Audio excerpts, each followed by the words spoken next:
It's Tuesday, May 5th, 2009. Happy Cinco de Mayo, and thank you for clicking on the Morning Swim Show. Hello, everyone. I'm your host, Peter Busch, and the news dominates the day, so let's get right to it. First, we want to get you involved. Our instant messaging is always on during our live shows.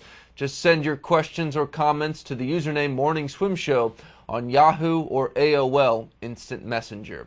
We'll start the show with the news regarding Jessica Hardy's suspension as it relates to her positive drug test after last year's Olympic trials. The powers that be at the American Arbitration Association decided yesterday that Hardy's positive test for the stimulant clenbuterol was a result of tainted supplements and that Hardy did not intend to cheat. Hardy, by the way, has been saying that all along.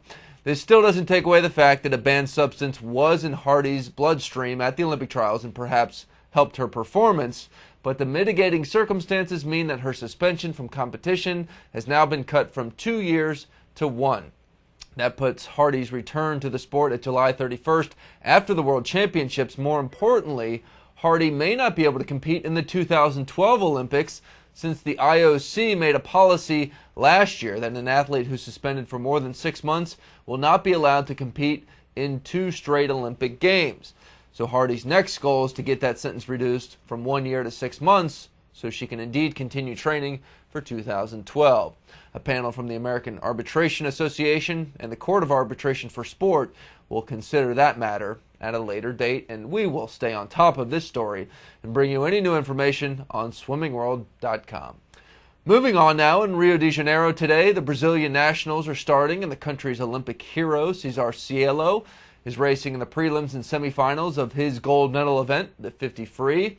As you heard his coach Brett Hawke say on yesterday's show, Cielo didn't fully taper for this meet, so we probably shouldn't expect any world record attempts, but then again, you never really know these days. We will have results from Brazil on swimmingworld.com as well.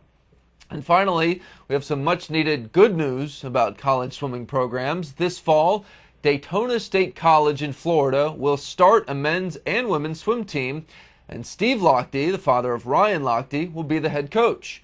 The Daytona State College is part of the National Junior College Athletic Association.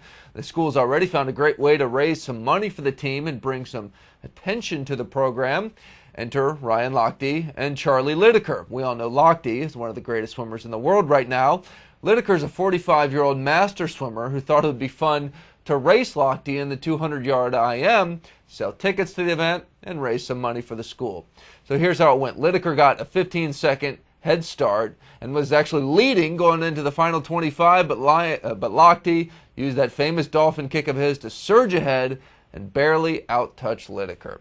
It didn't matter who won the race, though. The event raised $150,000 thanks to a great collaboration with U.S. Master Swimming. Fans were able to get autographs from both swimmers and race commentary from our friend Rowdy Gaines. You can read more about the event on our website, swimmingworld.com. Just go to our Masters news section.